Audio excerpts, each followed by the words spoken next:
కృష్ణా జిల్లా కాంగ్రెస్ పార్టీ నేతలు కార్యకర్తల విస్తృత స్థాయి సమావేశం జరిగింది. ఈ సమావేశంలో ముఖ్య అతిథిగా ఏపీసీసీ చీఫ్ వైఎస్ షర్మిలారెడ్డి పాల్గొన్నారు.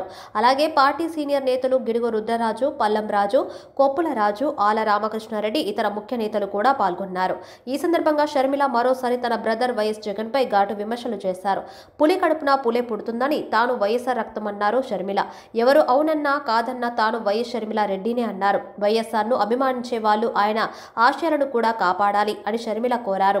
విమర్శ చేయడం నా ఉద్దేశం కాదు. వైఎస్ఆర్ పాలనకు జగన్ అన్న గారి పాలనకు చాలా వ్యత్యాసం ఉంది. వైఎస్ఆర్ జల యజ్ఞంపై ఎంతో దృష్టి పెట్టారు. వైఎస్ఆర్ కాలంలో బడ్జెట్లో దాదాపు 15% నిధులు జలయజ్ఞానికి కేటాయించారు. అందుకే ఆనాడు ప్రాజెక్టులు నిజరూపం దాల్చాయి. వైఎస్ఆర్ హయాంలో పోలవరం పనులు 32% పూర్తి చేశారు. రైట్ కెనాల్ మొత్తం పూర్తి చేశారు. అందుకు 5,000 కోట్ల రూపాయలు ఖర్చు చేశారు. వైఎస్ఆర్ మరణం తర్వాత ప్రాజెక్టు పక్కన పడింది. చంద్రబాబు వచ్చినా, జగన్ అన్న గారు వచ్చినా ప్రాజెక్టు ముందుకు కదలలేదు. వైఎస్ఆర్ పోలవరం కోసం 17% నిధులు కేటాయిస్తే జగన్ అన్న గారు కేవలం 2.5% ఖర్చు పెట్టారు. వైఎస్ఆర్ పాలనకు జగన్ అన్న పాలనకు పొంతన లేదు, పోలిక లేదు అని షర్మిల మండిపడ్డారు. వైఎస్ఆర్ కి జగన్ కి ఆకాశం భూమికి ఉన్నంత తేడా ఉంది. వైఎస్ఆర్ హయాంలో రైతు రారాజు, ఎన్నో పథకాలు ప్రవేశపెట్టారు. ఇప్పుడు జగన్ అన్న హయాంలో వ్యవసాయం అంటే దండగ, పంట వేసుకోవడం దండగ అన్నట్లు తయారైంది. ప్రభుత్వం ఉచితంగా చదివించేలా వైఎస్ఆర్ ఫీజు రియంబర్స్మెంట్ పథకం పెట్టారు. ఇప్పుడు ఫీజు రియంబర్స్మెంట్ పథకానికి పత్తా లేదు అని షర్మిల ఫైర్ అయ్యారు.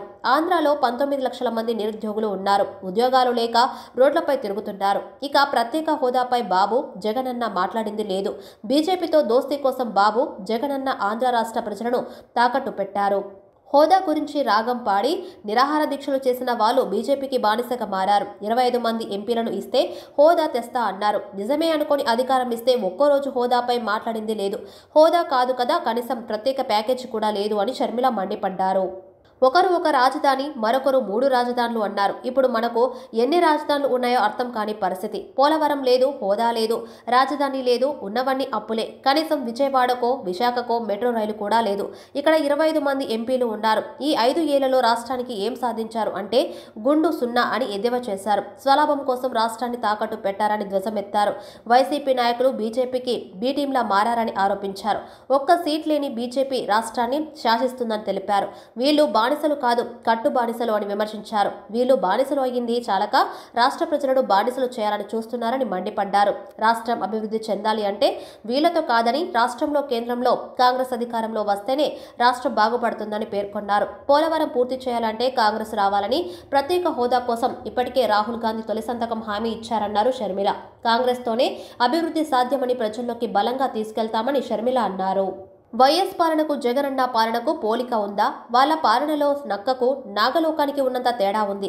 వైఎస్ హయాంలో రైతులకు ఏ సాయం కావాలన్నా చేశారు. జగనన్నను రాజశేఖర రెడ్డితో పోలిస్తే 0 మార్కులే వేయాలి.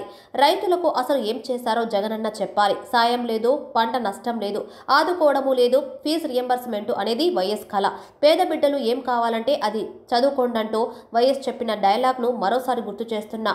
జగన్ జమానాలో అసలు ఫీజు రియంబర్స్మెంట్ ఊసే లేదు. 19 లక్షల మంది ఏపీలో యువత ఉద్యోగాలు లేకుండా రోడ్ల మీద తిరుగుతున్నారు. ఈ 70 రోజులు కష్టపడి అందరం కలిసి పనిచేద్దాం, ప్రజలను కలుద్దామన్నారు. కాంగ్రెస్ కు ఓటు వేయకపోతే చరిత్రహీనులుగా మారుతామని చెప్పాలన్నారు. టీడీపీ, వైసీపీ, జనసేనలకు ఓటు వేస్తే బీజేపీకి ఓటు వేసినట్లేనన్న షర్మిల ఆ ముగ్గురు బీజేపీ ఒక్కటే అన్నారు. బీజేపీ అంటే బాబు, జగన్, పవన్ అనే నినాదాన్ని జనంలోకి తీసుకెళ్లాలని షర్మిల పిలుపునిచ్చారు.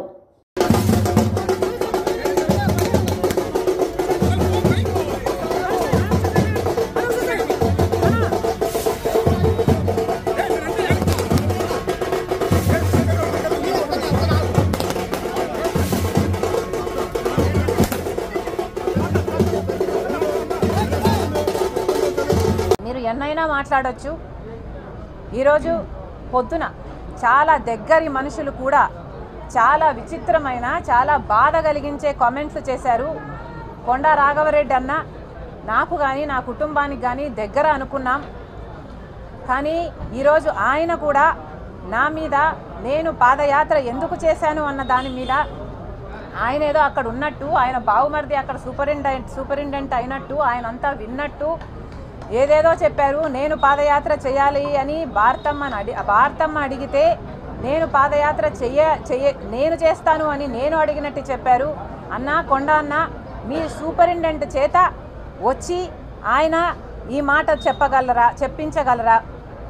మీరు మీ దేవుని మీద మీ బిడ్డల మీద ప్రమాణం చేసి జరిగింది ఇది అని ప్రమాణం చేయగలరా మీడియా ముందర? నేను ప్రమాణం చేయగలను జరిగింది అది కాదు అని. నేను పాదయాత్ర చేస్తాను అని నేను ఎప్పుడూ అడగలేదు. నన్ను కోరితే నేను ఒబ్లైజ్ చేశాను తప్పితే ఇది నిజం కాదు అని నేను నా బిడ్డల మీద నా దేవుని మీద ప్రమాణం చేసి చెప్పగలను. ఇదే స్థాయిలో మీరు చెప్పగలరా? నేను నా భర్త పోయి అక్రమంగా డబ్బులు సంపాదించుకోవాలి అన్న ఉద్దేశంతో మేము జగన్ రెడ్డి దగ్గరికి వెళ్ళి మేము అడిగినట్టుగా మీరు చెప్తున్నారు. మీరు అక్కడ ఉన్నారా? మీరు అది ప్రూవ్ చేయగలరా? కనీసం నేను విజయవాడకు ఆ ప్రమాణ స్వీకారం రోజు తర్వాత ఒక్కసారి ప్రైవేట్ అఫైర్స్ విషయంగా పోవడం తప్పితే, అది కూడా విజయమ్మ గారితో సహా నా భర్తతో కాదు పోవడం తప్పితే, మొన్న పెళ్లి కార్డు ఇచ్చేంత వరకు నేను ఎప్పుడూ పోలేదు. పోనీ నేను వెళ్ళానని మీరు ప్రూవ్ చేయండి, మీ మాట నిజం అనిపించుకుందాం. ఎందుకన్నా దేవుడు చూస్తున్నాడు. మీరు నిజాలు నిక్కచ్చిగా చెప్పేట్టుకుంటే మీ విలువ పెరుగుతుంది. కానీ ఒక ఆడపిల్ల మీద అబాండాలు ఇలా వేస్తే, రాజశేఖర రెడ్డి బిడ్డ మీద మీరు అబాండాలు వేస్తే ప్రజలు గమనిస్తున్నారు. దయచేసి ఇలాంటివి చేయకండి. నాకు నేనుగా నిస్వార్థంగా పాదయాత్ర చేశా. నిస్వార్థంగా జగన్మోహన్ రెడ్డి గారు ముఖ్యమంత్రి కావాలని కోరుకున్నా. ముఖ్యమంత్రి అయినాక నాకు ఈ పని కావాలని కానీ నాకు ఈ పదవి కావాలని కానీ నేను ఏ రోజు కోరిన దాన్ని కాదు. దీనికి సాక్ష్యం మా అమ్మే. ఈ విషయాలన్నీ అమ్మకు తెలుసు. మీకు దమ్ముంటే అమ్మ చేత చెప్పించండి.